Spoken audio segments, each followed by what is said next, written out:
Grazie, buonasera a tutti. È sempre difficile intervenire dopo Pasqualino perché lui infervora gli animi e poi in qualche modo richiede delle risposte ed è sempre difficile. Io parto ovviamente ringraziando, non per formalità, ma davvero il Presidente del Consorzio di Bonifica Piazza e l'Ingegner Greco per questo invito e per l'occasione di discussione oggi di un tema importantissimo per il nostro territorio, ma purtroppo l'abbiamo capito nel corso del dibattito, ancora tutto da risolvere, un problema col quale, riprendendo le parole di qualcuno che è intervenuto prima di me, dobbiamo convivere ma che non dobbiamo subire.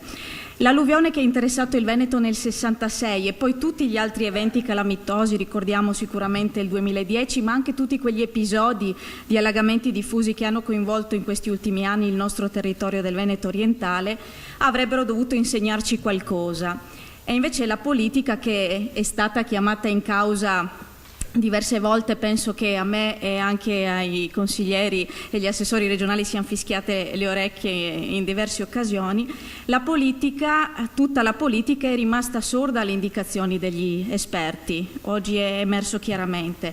E questo è successo anche perché troppo spesso si sono privilegiate altre opere che hanno un effetto diretto sul consenso piuttosto che quelle più lungimiranti di prevenzione e di governo del territorio. Lo stato di dissesto della nostra penisola si intreccia purtroppo con una impressionante storica carenza pianificatoria di superficie, con la progressiva quasi scomparsa delle manutenzioni e con diffusi abusi del suolo. Oggi solo poco più di un terzo dei comuni italiani mitiga per tanti motivi il rischio idraulico, qualcuno ancora lo sta invece peggiorando. E siamo, giusto per avere un po' il quadro, poi cercheremo di avere un approccio più positivo, ma siamo tra i primi paesi al mondo per risarcimenti e riparazioni di danni di eventi da dissesto, pur sapendo, essendo tutti consapevoli, che per ogni euro speso in prevenzioni si risparmierebbero 100 euro di riparazione di danni, e questo ormai è noto a tutti. Diciamo che a questo atteggiamento di distacco della politica dai temi legati all'ambiente e alla tutela del patrimonio naturale si è aggiunto in questi anni anche la mancanza di dialogo e di coordinamento tra territori istituzionalmente separati e che invece condividono gli stessi problemi e vivono le stesse fragilità. Sono mancate una programmazione nel tempo basata sulle effettive priorità e quella certezza di risorse necessarie a concretizzarla. Con questo governo, e qui cerco in qualche modo di darci tutti insieme una prospettiva diversa per il futuro, si è deciso di cambiare direzione e soprattutto di fare un salto culturale nella gestione del rischio idrogeologico. Certo non è pensabile, tra di noi è giusto dircelo, porre rimedio in 2 anni ad errori e mancanze che si sono accumulati, abbiamo visto oggi, in 50 anni. Però governo e Parlamento sono fortemente determinati a percorrere una strada diversa. Una strada che abbiamo imboccato nel maggio del 2014, quando presso la Presidenza del Consiglio dei Ministri è stata istituita la struttura di missione contro il dissesto idrogeologico e per lo sviluppo delle infrastrutture idriche. Una decisione che ha permesso di imprimere un'accelerazione all'attuazione degli interventi in materia. In primis introducendo un principio banale ma che non era valso negli anni precedenti, un principio per il quale le risorse non possono rimanere bloccate per anni in progetti scritti sulla carta ma mai di fatto avviati. Le varie leggi di stabilità dal 2014 ad oggi hanno poi destinato concretamente nuove, sempre poche,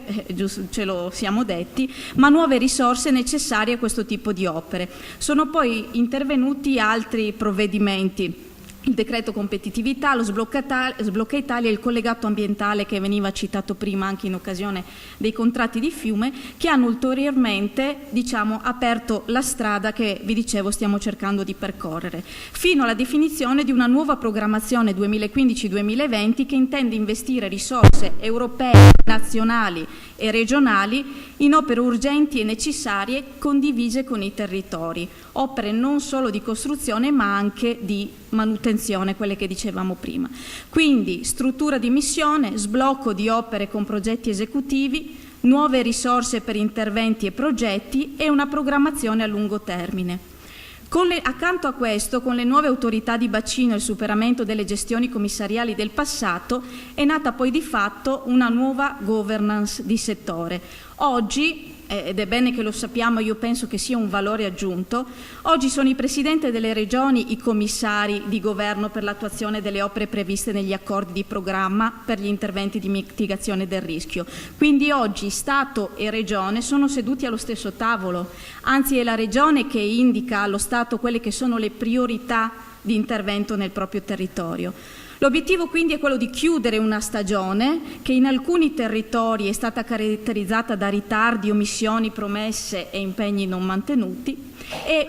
apprezzo e segnalo che anche lo stesso Presidente Zaia, in occasione della firma dell'accordo di programma con il Ministero per la realizzazione di 3 interventi, uno in Comune di Venezia e 2 nel Vicentino, ha applaudito alle iniziative del Governo riconoscendone la volontà di eliminare quella burocrazia, quella farraginosità che ha afflitto i procedimenti fino ad oggi. Vi do solo alcuni dati. Dalla nascita di Italia Sicura, che è questa struttura di missione presso la Presidenza del Consiglio, sono stati sbloccati 642 cantieri in tutto il territorio nazionale, ovviamente, per 1,075 miliardi di euro, e procedono i lavori per aprire altre opere per 1 miliardo, un altro miliardo e 330 milioni della vecchia programmazione. Molte altre novità normative che vi citavo prima incominciano ora ad essere operative. Il decreto ministeriale che attua la riforma sulle autorità di bacino, prima si diceva appunto che è scritta sulla carta ma ancora non esiste, è stato bollinato dalla Ragioneria dello Stato l'11 ottobre scorso e quindi a breve sarà pubblicato in Gazzetta Ufficiale e ufficialmente avremo questa nuova autorità di bacino che ha una copertura ampia e che vuole anche qui inaugurare una nuova stagione di condivisione della programmazione su questo campo. E in questi giorni, ovviamente, si citava prima, il Consiglio dei Ministri ha approvato anche il piano per la gestione del rischio alluvioni del distretto idrografico delle Alpi orientali, chiamiamo già così, che propone un master plan con interventi per 1 miliardo e 380 milioni in 6 anni. Ovviamente risorse che andranno ricercate, che non sono oggi stanziate, ma che corrispondono a degli interventi precisi e ben individuati per Veneto, Friuli e le province di Trento e Bolzano. Ovviamente tutto quello che vi ho detto adesso non basta e sono convinta che non basti, perché penso che serva anche un cambio di mentalità e un cambio di cultura. Da cittadina invece mi rendo conto che spesso non c'è la seria volontà di affrontare di petto questo tema, molti prima di me lo hanno anche già detto, e questo rappresenta una forte debolezza per il nostro Paese. Il dissesto idrogeologico, infatti, è una delle ragioni dell'aumento del gap infrastrutturale del nostro Paese rispetto agli altri, perché non franano solo terreni o case provocando gravi lutti personali, ma crollano anche strade, autostrade, ferrovie, reti idriche ed elettriche.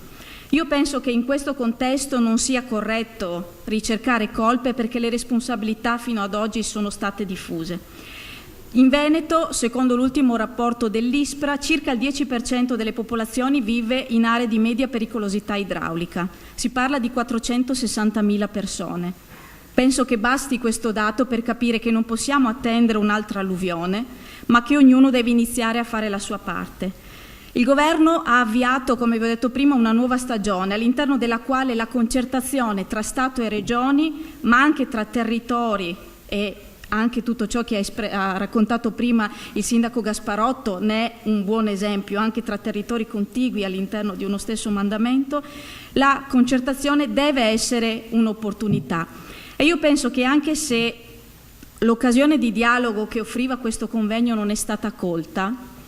mi auguro che le regioni Veneto e Friuli Venezia Giulia